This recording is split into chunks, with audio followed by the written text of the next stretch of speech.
Hi hello friends, welcome back to Mr and Mrs Lakshmi Arun vlogs. ಹೇಗಿದ್ದೀರಿ ಎಲ್ಲರೂ? ನಾವು ಚೆನ್ನಾಗಿದ್ದೀವಿ, ನೀವು ಕೂಡ ತುಂಬಾ ಚೆನ್ನಾಗಿದ್ದೀರಾ ಅಂತ ಭಾವಿಸ್ತೀನಿ. ಇವತ್ತಿನ ವ್ಲಾಗಲ್ಲಿ ಅಮ್ಮಂದು ಸೀಕ್ರೆಟ್ ರೆಸಿಪಿ ಸಾಂಬಾರು ಪುಡಿ ಹೇಗೆ ಮಾಡೋದು ಮನೆಯಲ್ಲಿ ಅಂತ ನೋಡೋಣ ಬನ್ನಿ. ಅಮ್ಮ ಅಂತೂ ತುಂಬ ಚೆನ್ನಾಗಿ ಸಾಂಬಾರು ಪುಡಿ ಮಾಡ್ತಾರೆ. ನಾವು ಒಂದು ಸತಿ ಸಾಂಬಾರು ಪುಡಿ ಮಾಡಿಟ್ಬಿಟ್ರೆ ಆಲ್ಮೋಸ್ಟು 3-4 ವರ್ಷ ಇದನ್ನೇ ಉಪಯೋಗಿಸ್ತೀವಿ. ಸೊ ಆಲ್ರೆಡಿ ಮಾಡಿಟ್ಟಿದ್ದು 4 ವರ್ಷ ಆಯಿತು, ಅದು ಖಾಲಿ ಆಗಿತ್ತು. ಅದಕ್ಕೋಸ್ಕರ ಈಗ ಹೊಸದಾಗಿ ಮಾಡೋಣ ಅಂತ ಅಂದ್ಕೊಂಡ್ವಿ. ತುಂಬ ಜಾಸ್ತಿ ಕ್ವಾಂಟಿಟಿಯಲ್ಲಿ ಅಮ್ಮ ಮಾಡ್ತಾರೆ. ಈ ಸರ್ತಿ 5 kg ಸಾಂಬಾರು ಪುಡಿ ಮಾಡ್ತಾಯಿದ್ದೀವಿ. ಸೊ ನೋಡೋಣ ಬನ್ನಿ ಯಾವ ರೀತಿ ಇದೆ ಅಮ್ಮನ ಸೀಕ್ರೆಟ್ ರೆಸಿಪಿ ಅಂತ.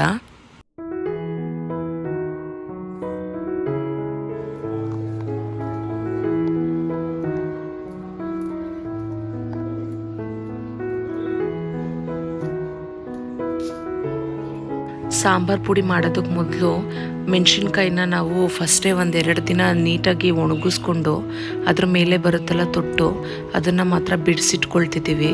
ತೊಟ್ಟು ಬಿಡಿಸೋವಾಗ ಅದ್ರ ಮೇಲೆ ಇರೋವಂಥ ಕ್ಯಾಪ್ ಟೈಪ್ ಇರುತ್ತಲ್ಲ ಅದನ್ನು ಹಾಗೆ ಬಿಡಬೇಕು. ಬರೀ ಆ ಕಡ್ಡಿನ ಮುರಿತಿದ್ದೀವಿ, ಯಾಕಂದರೆ ಅದರಲ್ಲಿರೋವಂಥ ಬೀಜ ಕೆಳಗಡೆ ಬಂದುಬಿಡುತ್ತೆ ಅಂತ. ಮತ್ತು ಅರಿಶಿನ ಪುಡಿನ ಒಣಗಿಸ್ಕೊಂಡು ಕುಟ್ಟಿಟ್ಕೊಂಡಿದ್ದೀವಿ. ಧನಿಯಾನೂ ಅಷ್ಟೇ 2 days ನೀಟಾಗಿ ಬಿಸಿಲಲ್ಲಿ ಒಣಗಿಸಿಟ್ಕೊಂಡಿದ್ವಿ. ಸೊ ಈಗ ಕರ್ಬೇವಿನ ಸೊಪ್ಪನ್ನು ನೀಟಾಗಿ ಬಿಡಿಸಿ ಅದನ್ನು ಒಣಗಿಸ್ಕೊಳ್ತಾ ಇದ್ದೀವಿ. ಸೊ ಸಾಂಬಾರು ಪುಡಿ ಮಾಡ್ತಾ ಇರೋವಂಥ ದಿನ ನೀಟಾಗಿ ಎಲ್ಲ ಪದಾರ್ಥಗಳನ್ನ ಹುರ್ಕೊಳ್ತೀವಿ. ಸೊ ಮನೇಲಿ ಹುರ್ಕೊಂಡ್ರೆ ಘಾಟು ಅಂತ ಹೇಳಿ ಅಮ್ಮ ತೋಟದಲ್ಲಿ ಸ್ವಲ್ಪ ಒಲೆ ಥರ ಮಾಡ್ಕೊಂಡಿದ್ದಾರೆ, ಅದರಲ್ಲೇ ಹುರ್ಕೊಳ್ತಾ ಇದ್ವಿ. ಮನೆ ಎಲ್ಲ ಘಾಟಾಗುತ್ತೆ ಮತ್ತು ಮಗು ಇದನ್ನೆಲ್ಲ ಪ್ರಾಬ್ಲಮ್ ಆಗುತ್ತೆ ಅಂತ ಹೇಳಿಬಿಟ್ಟು ಹೊರಗಡೆ ಹುರ್ಕೊಂಡ್ರೆ ಅಷ್ಟೊಂದು ಘಾಟಾಗೋದಿಲ್ಲ ಮತ್ತು ನೀಟಾಗಿರುತ್ತೆ ಅಂಥೇಳಿ ಹೊರಗಡೆನೇ ಹುರ್ಕೊಂಡ್ವಿ. ಇಲ್ಲಿ ನಾವು 1 kg ಧನಿಯಾ ತೊಗೊಂಡಿದ್ದೀವಿ. ಪ್ರಪೋರ್ಷನ್ ಹೇಗೆ ಅಂತ ಹೇಳಿದ್ರೆ 1 kg ಧನಿಯಾ ತೊಗೊಂಡ್ರೆ 1/4 kg ಎಲ್ಲ ಬೇಳೆಗಳು ತೊಗೊಳ್ಬೇಕು. ಅರ್ಶಿನದ ಕೊಂಬು ಬರೀ 100 ಗ್ರಾಮ್ ತೊಗೊಂಡ್ರೆ ಸಾಕು. ಅದನ್ನು ಚೆನ್ನಾಗಿ ಕುಟ್ಬಿಟ್ಟು ಈ ರೀತಿ ಸಣ್ಣ ಸಣ್ಣದಾಗಿ ಮಾಡ್ಕೊಂಡಿದ್ದೀವಿ. ಸೊ ಇದನ್ನು ಈಗ ನಿಧಾನ ಉರಿಯಲ್ಲಿ ಫ್ರೈ ಮಾಡ್ಕೊಳ್ಬೇಕು.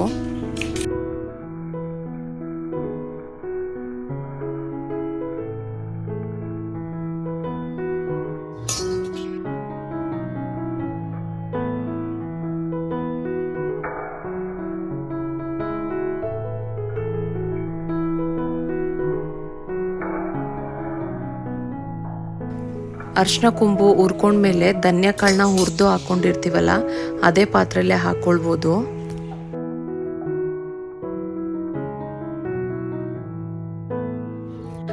ಇಲ್ಲಿ 1/4 kg ತೊಗರಿಬೇಳೆ ತೊಗೊಂಡಿದ್ದೀವಿ. ಇದನ್ನು ಚೆನ್ನಾಗಿ ಹುರ್ಕೊಳ್ಬೇಕು.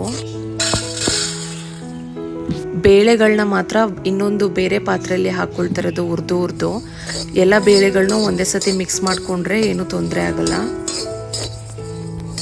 ಕಡಲೆಬೇಳೆ 1/4 kg ತೊಗೊಂಡಿದ್ದೀವಿ. ಸೊ ಇದು ಸ್ವಲ್ಪ ಬ್ರೌನಿಷ್ ಆಗಿದ ತಕ್ಷಣ ಪಾತ್ರೆಗೆ ಟ್ರಾನ್ಸ್ಫರ್ ಮಾಡ್ಕೊಬೇಕು. ಹೆಸರು ಕಾಳು 1/4 kg ತೊಗೊಂಡಿದ್ದೀವಿ. ಇದನ್ನು ಚೆನ್ನಾಗಿ ಹುರ್ಕೊಳ್ಬೇಕು. ಕಪ್ಪಗಾಗ್ಬಿಟ್ರೆ ಕಸರೆ ಬರುತ್ತೆ ಪುಡಿ. ಸೊ ನೀಟಾಗಿ ನೋಡಿಕೊಂಡು ಒಂದೇ ಸಮ ಕೈ ಆಡಿಸ್ತಾ ಇರಬೇಕು.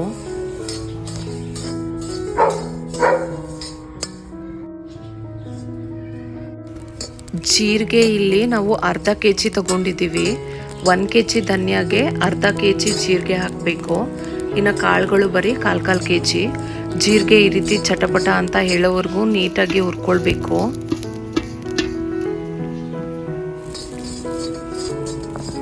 ಸಾಸಿವೆ 100 ಗ್ರಾಮು, ಇದನ್ನು ಅಷ್ಟೇ ನೀಟಾಗಿ ಸಿಡಿಯೋವರೆಗೂ ಹುರ್ಕೊಳ್ಬೇಕು. ಆಲ್ರೆಡಿ ಬಾಣಲಿ ಚೆನ್ನಾಗಿ ಕಾದಿರೋದ್ರಿಂದ ಒಂದು ನಿಮಿಷದಲ್ಲೇ ಅದು ಪಟಪಟ ಅಂತ ಆಗ್ಬಿಡುತ್ತೆ.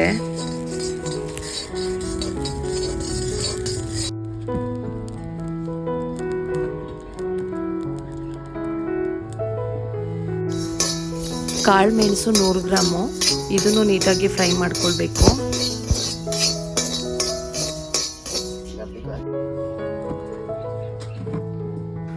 ಮೆಂತ್ಯ 50 ಗ್ರಾಮ್ ತಗೊಂಡ್ರೆ ಸಾಕು, ಜಾಸ್ತಿ ಹಾಕಿದ್ರೆ ಕಹಿ ಆಗುತ್ತೆ.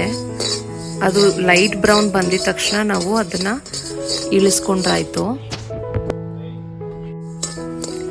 ಮಾಮೂಲಿ ನಾವು ಅನ್ನಕ್ಕೆ ಯೂಸ್ ಮಾಡುವಂಥ ಅಕ್ಕಿನೇ ಯೂಸ್ ಮಾಡಿಕೊಂಡ್ರೆ ಸಾಕು. ಬರೀ 100 ಗ್ರಾಮ್ ಹಾಕ್ಕೊಂಡು ಅದನ್ನು ನೀಟಾಗಿ ಹುರ್ಕೊಳ್ಬೇಕು. ಇದು ಎಲ್ಲನೂ ಬೇಳೆಕಾಳು ಮತ್ತು ಅಕ್ಕಿ ಎಲ್ಲನೂ ಒಂದೇ ಪಾತ್ರೆಯಲ್ಲಿ ಹಾಕ್ಕೊಳ್ತಿದ್ದೀವಿ.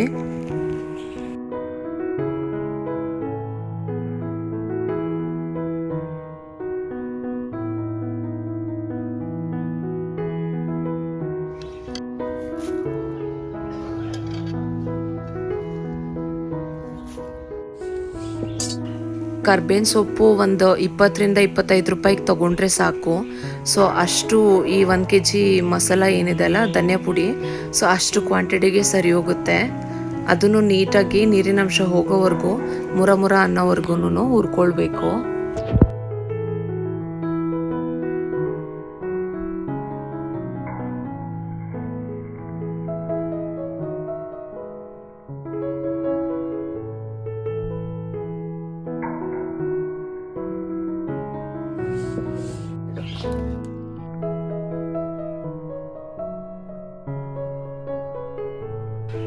ಇದರಲ್ಲಿರೋವಂಥ ತೇವಾಂಶ ಎಲ್ಲ ಹೋದ್ರೇನೆ ತುಂಬ ವರ್ಷ ಬಾಳಿಕೆ ಬರುತ್ತೆ, ಇಲ್ಲ ಅಂದರೆ ಪುಡಿ ಕೆಟ್ಟೋಗ್ಬಿಡುತ್ತೆ ಬೇಗ.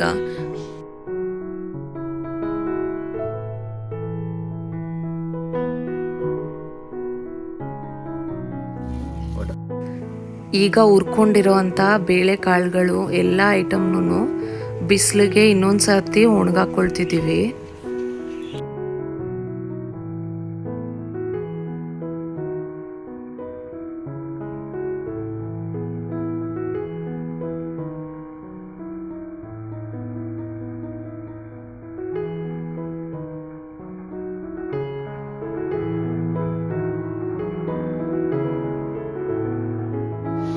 ಹುರಿದ್ಮೇಲೆ ಆರಿಸ್ಕೊಂಡ್ರೆ ಒಳ್ಳೇದು, ಯಾಕಂತ ಹೇಳಿದ್ರೆ ಹಬೆಗೆ ಮೆತ್ತಗಾಗ್ಬಿಡುತ್ತೆ.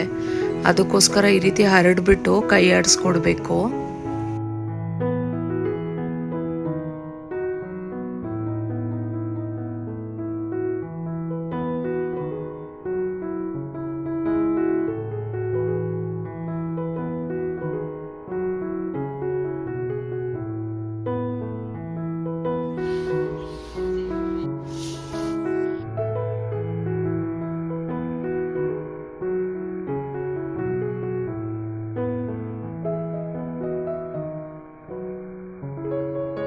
ಸೊ ಹುರ್ಕೊಂಡಿರೋವಂಥ ಎಲ್ಲ ಪದಾರ್ಥನೂ ಒಂದೇ ಸರ್ತಿ ಮಿಕ್ಸ್ ಮಾಡಿ ಒಣಗಾಕೊಂಡ್ರೂ ತೊಂದರೆ ಇಲ್ಲ.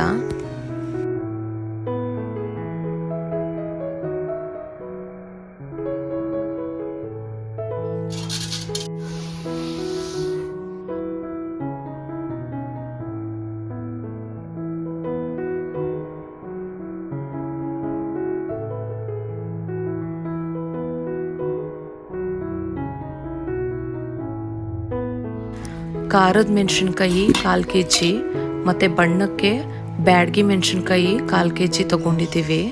ಸೊ ಇದನ್ನು ಒಣಗಿಸಿ ಅದ್ರ ಮೇಲೆ ಇರುವಂಥ ತೊಟ್ಟುಗಳನ್ನ ಬಿಡಿಸಿ ಇಟ್ಕೊಂಡಿದ್ದೀವಿ. ಸೊ ಇದನ್ನು ಈಗ ಸ್ವಲ್ಪ ಎಣ್ಣೆ ಹಾಕ್ಕೊಂಡು ಫ್ರೈ ಮಾಡ್ಕೊಳ್ಬೇಕು, ಯಾಕೆ ಅಂದರೆ ಘಾಟ್ ಆಗುತ್ತೆ. ಅದಕ್ಕೆ ಲಾಸ್ಟಲ್ಲಿ ಹುರ್ಕೊಳ್ಬೇಕು. ಫಸ್ಟಲ್ಲೇ ಘಾಟ್ ಐಟಮ್ ಹುರ್ಕೊಂಡ್ಬಿಟ್ರೆ ಆಮೇಲೆ ಮಿಕ್ಕಿದ್ದೆಲ್ಲ ಮಾಡ್ಕೊಳ್ಳೋದಕ್ಕೆ ಸ್ವಲ್ಪ ಪೇಷನ್ಸು ಬೇಕಾಗುತ್ತೆ. ಅದಕ್ಕೋಸ್ಕರ ಲಾಸ್ಟಲ್ಲಿ ಹುರ್ಕೊಳ್ಳೋದೇ ಒಳ್ಳೆಯದು.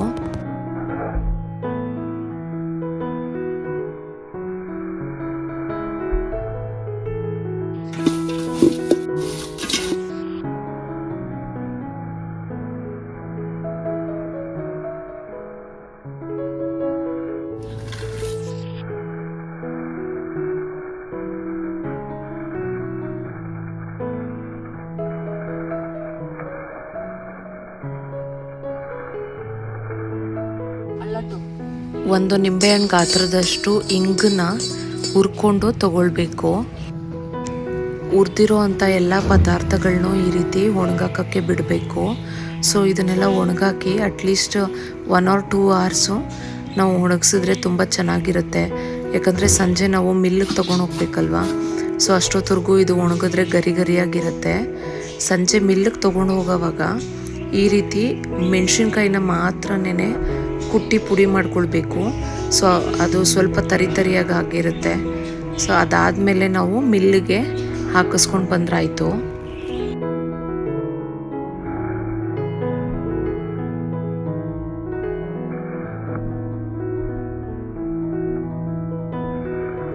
ಸೊ ಒಣಗಿಸಿದ್ಮೇಲೆ ಎಲ್ಲನೂ ಒಂದು ಬಾಕ್ಸಲ್ಲಿ ಹಾಕಿದರೆ ಇಷ್ಟೊಂದಿತ್ತು.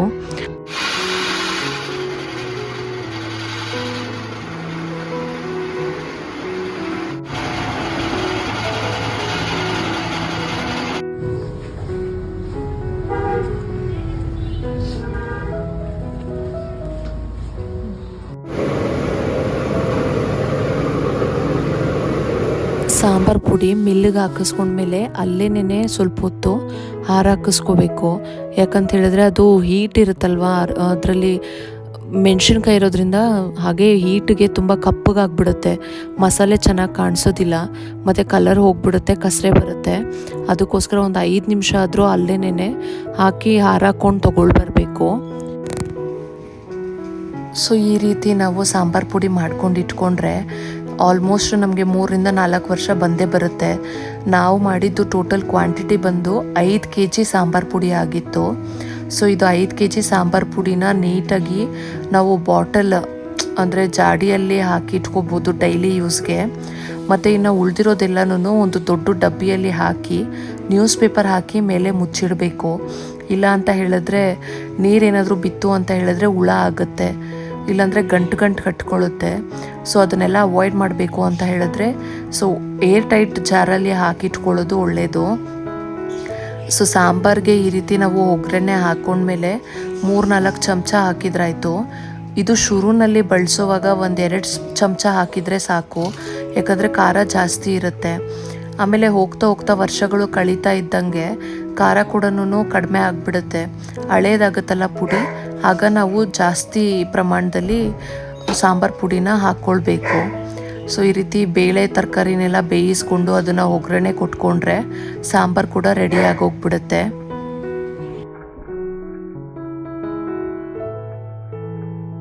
ಈ ಸಾಂಬಾರು ಪುಡಿ ಅಂತೂ ತುಂಬಾ ಟೇಸ್ಟಿಯಾಗಿರುತ್ತೆ. ಅಮ್ಮನ ಕೈ ರುಚಿ ನನಗೆ ಯಾವಾಗಲೂ ಮರೆಯೋದಕ್ಕಾಗೋದಿಲ್ಲ. ತುಂಬ ಟೇಸ್ಟಿಯಾಗಿರುತ್ತೆ ಮತ್ತು ಹೆಲ್ದಿನೂ ಕೂಡ. ಅಲ್ಲಿ ಇಲ್ಲಿ ಪ್ಯಾಕೆಟಲ್ಲಿ ತೊಗೊಂಡ್ಬಂದರೆ ಯಾವ ರೀತಿ ಮಾಡ್ತಾರಂತನೂ ಗೊತ್ತಾಗೋದಿಲ್ಲ. ಈ ರೀತಿ ಒಂದು ಸರ್ತಿ ಮಾಡ್ಕೊಂಡ್ಬಿಟ್ರೆ ಸ್ವಲ್ಪ ಕಷ್ಟ ಅನಿಸುತ್ತೆ, ಮತ್ತು ದಿನ ಯೂಸ್ ಮಾಡೋದಕ್ಕೂ ತುಂಬ ಹೆಲ್ಪ್ಫುಲ್ಲಾಗಿರುತ್ತೆ. ಆ ಟೇಸ್ಟು ನಮಗೆ ಒಂದು ಸತಿ ಇಷ್ಟ ಆಗಿಬಿಡ್ತು ಅಂತ ಹೇಳಿದ್ರೆ ಹೊರ್ಗಡೆ ಮಸಾಲೆ ಎಲ್ಲ ನಾವು ಇಷ್ಟನೇ ಪಡೋದಿಲ್ಲ. ಸೊ ಎಷ್ಟು ಈಸಿಯಾಗಿ ಹೇಗೆ ಮನೆಯಲ್ಲೇ ಸಾಂಬಾರು ಪುಡಿ ಮಾಡೋದು ಅಂತ ಹೇಳಿ ನೋಡಿದ್ರಲ್ಲ ಫ್ರೆಂಡ್ಸ್, ಅಮ್ಮನ ಸೀಕ್ರೆಟ್ ರೆಸಿಪಿ. ಒಂದು ಸತಿ ನೀವು ಕೂಡ ಟ್ರೈ ಮಾಡಿ ನೋಡಿ. ನಿಮಗೆ ಈ ರೆಸಿಪಿ ಇಷ್ಟ ಆಗಿದೆ ಅಂತ ಬಯಸ್ತೀನಿ ಫ್ರೆಂಡ್ಸ್. ಇನ್ನೂ ಯಾವುದಾದ್ರು ರೆಸಿಪಿ ಬೇಕು ಅಂತ ಹೇಳಿದ್ರೆ ದಯವಿಟ್ಟು ಕಮೆಂಟ್ ಮಾಡಿ. Thank you for watching. Will catch you in next vlog.